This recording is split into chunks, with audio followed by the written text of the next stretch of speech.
بسم اللہ الرحمن الرحیم۔ السلام علیکم۔ روزانہ واقعات سننے کے لیے اس چینل کو سبسکرائب کریں۔ عبداللہ بن ابی کا مکمل نام اپنی ماں کی نسبت سے عبداللہ بن ابی بن سلول بتایا جاتا ہے۔ اسلامی تاریخ کے مطابق محمد صلی اللہ علیہ وآلہ وسلم کی آمد سے قبل اہل مدینہ میں اس کی حیثیت، اثر اور مرتبہ سب سے ممتاز تھا، اور ہجرت سے کچھ روز قبل اہل مدینہ کے تمام قبائل نے اسے متفقہ طور پر اپنا سردار مقرر کر لیا تھا،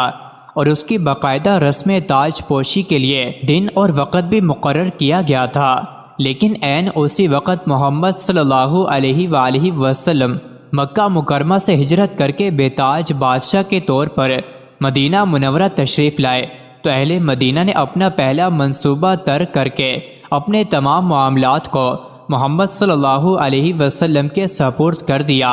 اس صورتحال کی وجہ سے عبداللہ بن ابی کے سینے میں آپ صلی اللہ علیہ وآلہ وسلم سے ذاتی بغض اور عناد پیدا ہو گیا، اور وہ دل ہی دل میں آپ صلی اللہ علیہ وآلہ وسلم سے جلنے کرنے لگا، کیونکہ اہل مدینہ کے تمام قبائل کی ہمدردیاں شمع رسالت کے ساتھ تھیں، اس لیے وہ ان کی کھلم کھلا مخالفت نہیں کر سکتا تھا۔ چنانچہ اس نے منافقت کی راہ اپنائی۔ حضرت عمر رضی اللہ عنہ فرماتے ہیں، جب عبداللہ بن ابی جو رئیس المنافقین تھا کی وفات ہوئی تو حضور صلی اللہ علیہ وسلم کو جنازہ پڑھانے کے لیے بلایا گیا۔ چنانچہ آپ صلی اللہ علیہ وسلم اس کے پاس کھڑے ہوئے، اور جب نماز پڑھانے کا ارادہ کیا تو میں اپنی جگہ سے ہٹ کر حضور صلی اللہ علیہ وسلم کے سینہ مبارک کے سامنے کھڑا ہو گیا،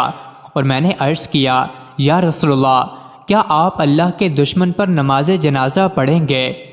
کیا عبداللہ بن ابی پر جو فلاں اور فلاں دن ایسا اور ایسا کہتا تھا، اور اس کی عداوت کے دنوں کی باتوں کو شمار کرنے لگا؟ حضرت عمر رضی اللہ عنہ فرماتے ہیں، حضور صلی اللہ علیہ وسلم تبسم فرما رہے تھے، مسکرا رہے تھے، یہاں تک کہ جب میں نے اس قسم کی بہت زیادہ باتیں کیں تو آپ صلی اللہ علیہ وسلم نے فرمایا، اے عمر، ہٹ جاؤ، مجھے اختیار دیا گیا ہے، پس میں نے اختیار پر عمل کیا ہے۔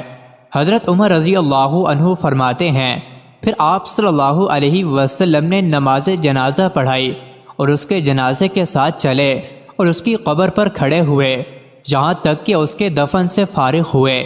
حضرت عمر رضی اللہ عنہ فرماتے ہیں، مجھے اپنی اس حرکت پر بڑا تعجب ہوا کہ اللہ اور اس کے رسول زیادہ جانتے ہیں، میں نے یہ جرت کیوں کی؟ حضرت عمر رضی اللہ عنہ فرماتے ہیں، اللہ کی قسم، ابھی تھوڑی ہی دیر گزری تھی کہ یہ دونوں آیتیں نازل ہوئیں، ان میں سے کوئی مر جائے تو اس کے جنازے پر کبھی نماز نہ پڑھے، اور نہ دفن کے لیے اس کی قبر پر کھڑے ہو جائے، کیونکہ انہوں نے اللہ اور اس کے رسول صلی اللہ علیہ وسلم کے ساتھ کفر کیا، اور وہ حالت کفر ہی میں مرے ہیں، اور ان کے مال اور اولاد آپ صلی اللہ علیہ وسلم کو تعجب میں نہ ڈالے۔ اللہ تعالیٰ کو یہی منظور ہے کہ ان کو عذاب دے دنیا میں، اور ان کا دم حالت کفر میں ہی نکلے۔ اس کے بعد حضور صلی اللہ علیہ وسلم نے کبھی کسی منافق کی نماز جنازہ نہیں پڑھائی۔ مزید ایسی ہی ویڈیوز کے لیے چینل کو ضرور سبسکرائب کریں۔